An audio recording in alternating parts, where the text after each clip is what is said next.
Hey everyone, so the Senate results have come out today here in Australia, and if you're a freedom-minded person like myself, you're probably feeling a bit down, and you've probably been feeling down since the election because the result was just overwhelmingly against us. And fortunately, Malcolm Roberts is re-elected, which I'm really excited about.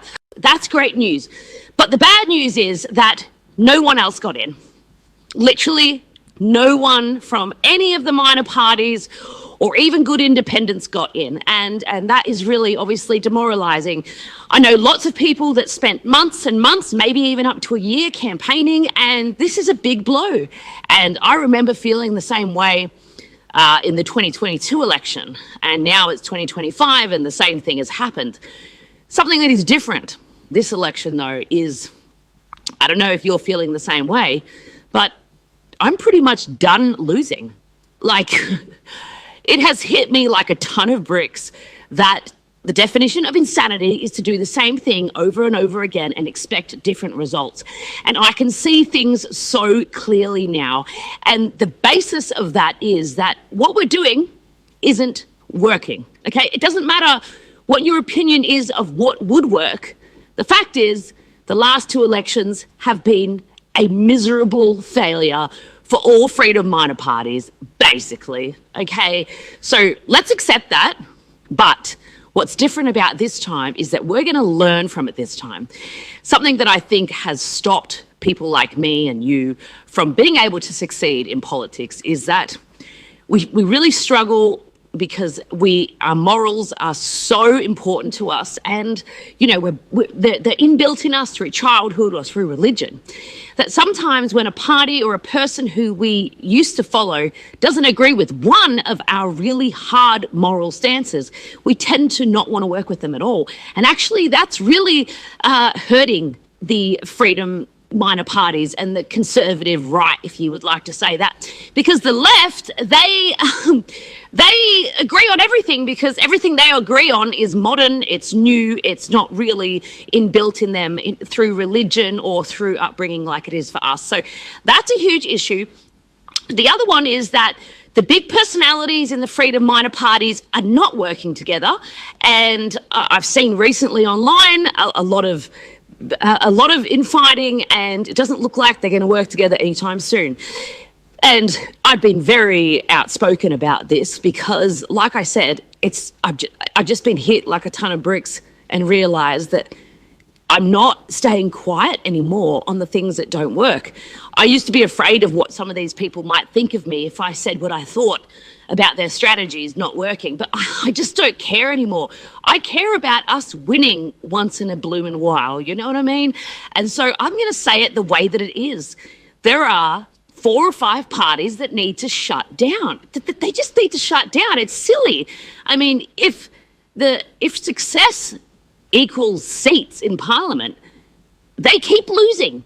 I mean, up to 20 years, some of these parties have been going for 20 years, and they've had maybe 1 senator and 2 lower house people in the entire 20 years. Like, what are you actually doing?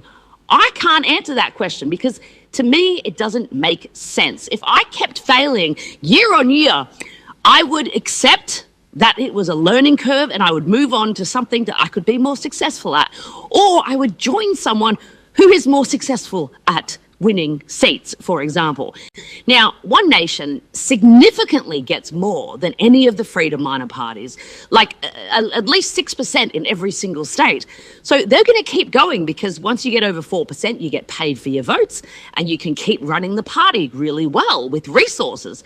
So the only thing I would say to One Nation is that, you know, your structure is completely undemocratic. There's no branches, there's no members in the branches, and the members don't have any say on who gets pre-selected and who for candidates, or they don't get any say on the state executive boards or the national executive boards. And a party like that has no future. It just doesn't.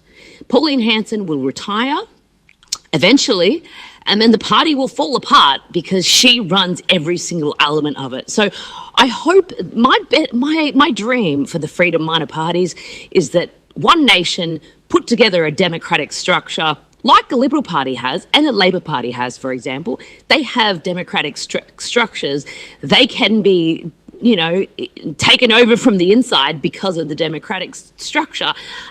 One Nation just doesn't have that. And some of the minor parties do, but hardly any of them do. And this is really, really important, because if members don't have a say in things, then they can't vote out people that aren't supposed to be there, and so forth and so on. So my dream is that we put pressure on One Nation to put together a democratic structure so that when Pauline Hanson retires, the party can live on without her. Because if a party only has one personality and one person making all the decisions, it just doesn't have a future. It's just as simple as that. But anyway, there's that.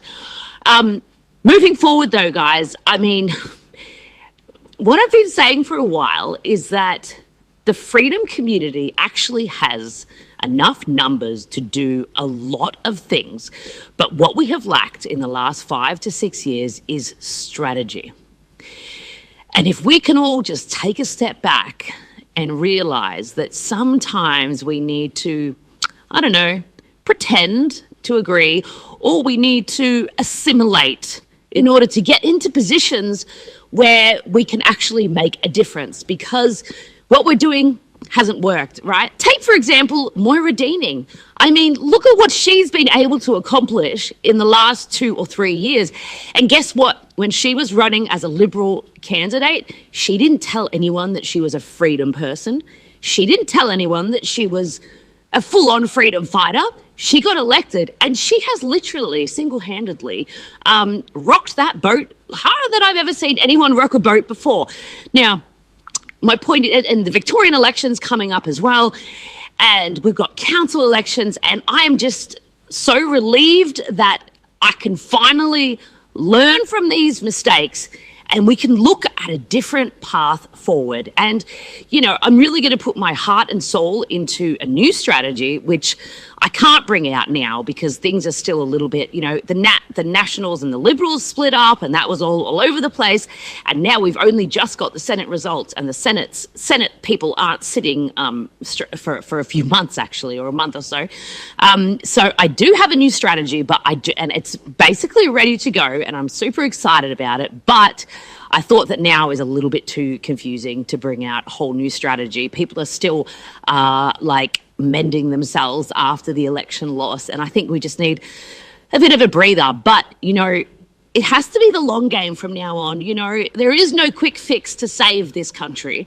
It's going to take strategy and patience and resilience, and we need to face the facts that whatever we're doing isn't working, and so we need to change. So when I come up with my strategy for the future, have an open mind. Have an open mind, because I'm just learning to play the game. And I think we all need to play the game a little bit more than we have been. Turns out being on the sidelines hasn't worked for us, although it feels better morally to align with these freedom parties, but it's just not working. And, the next 3 years, I think, are a chance for us to regroup and figure out our way forward. So that's it from me. Don't feel too hopeless. There is still hope, and I'm really excited about my idea, and I think that you'll like it, but you will find out about it in a few weeks. So talk to you soon. See ya.